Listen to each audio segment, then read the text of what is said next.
heterogenitas dan konflik sosial. Masyarakat Indonesia yang multikultural, multiras, dan multi-agama memiliki potensi yang besar untuk mengalami konflik antar kelompok, ras, agama, dan suku bangsa. Indikasi ke arah itu terlihat dari tumbuh suburnya berbagai organisasi kemasyarakatan profesi, dan organisasi lainnya. Misalnya, FPI, Laskar Jihad, dan kelompok lainnya yang berjuang dan bertindak atas nama kepentingan kelompok, serta muncul berbagai aliran agama. Perbedaan kepentingan, pandangan dan nilai akan menimbulkan perbedaan persepsi yang kemungkinan besar akan menyebabkan munculnya reaksi berdasarkan persepsi tersebut. Hal ini akan menimbulkan konflik yang bermuara pada kerusuhan. 1. Makna kemajemukan. Furfinal mengemukakan bahwa masyarakat majemuk plural societies adalah masyarakat yang terdiri atas dua atau lebih elemen yang hidup sendiri-sendiri tanpa ada pembauran satu dengan yang lainnya dalam kesatuan politik. Masyarakat majemuk biasanya menghadapi ketidakharmonisan dan perubahan yang terus-menerus. 2. Makna konflik sosial. Konflik adalah pertentangan antara dua pihak atau lebih yang dapat terjadi antar individu, antar kelompok kecil, bahkan antar bangsa dan negara. Penyebab munculnya konflik. 1. Dilema sosial, yaitu adanya sikap yang tidak mau dirugikan dan keinginan untuk mempertahankan diri.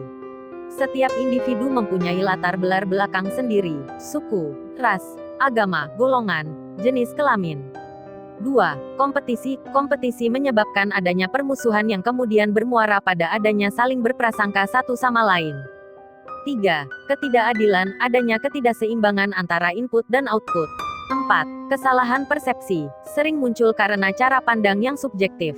3. Konflik bernuansa etnik dan agama.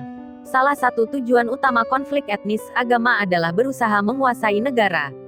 Kelompok-kelompok tertentu berusaha menguasai negara agar dapat menjamin terpenuhinya kebutuhan dengan merugikan, merusak kelompok pesaing lainnya. 4. Bentuk-bentuk konflik. A. Konflik laten. Adalah konflik yang cenderung tertutup dan berupa anggapan-anggapan negatif, kecurigaan, dan isu-isu tertentu tentang agama. B. Konflik terbuka.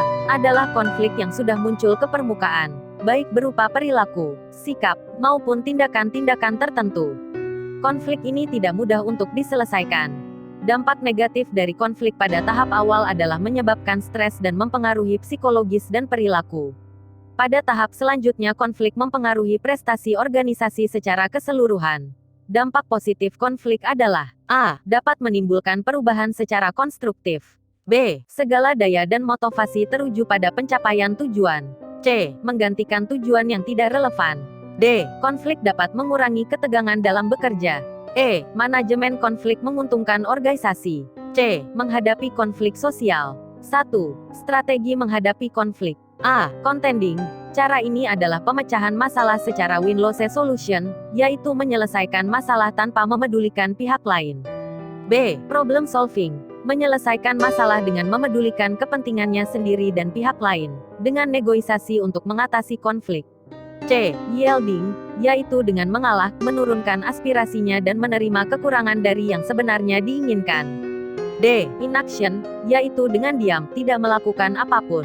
Tiap-tiap pihak saling menunggu tindakan pihak lain. E. Withdrawing, yaitu dengan menarik diri, memilih meninggalkan situasi konflik, baik secara fisik maupun psikologis. 3. Metode menghadapi konflik. 1. Konsiliasi. Cara ini dapat dilakukan dengan mempertemukan kedua pihak yang berselisih untuk mencapai kesepakatan damai. 2. Mediasi. Menyelesaikan konflik dengan menggunakan jasa pihak ketiga sebagai perantara, media, yang menjadi penghubung di antara kedua belah pihak yang berselisih. 3. Arbitrasi. Penyelesaikan konflik melalui suatu lembaga yang dipimpin oleh seseorang yang berperan untuk memutuskan.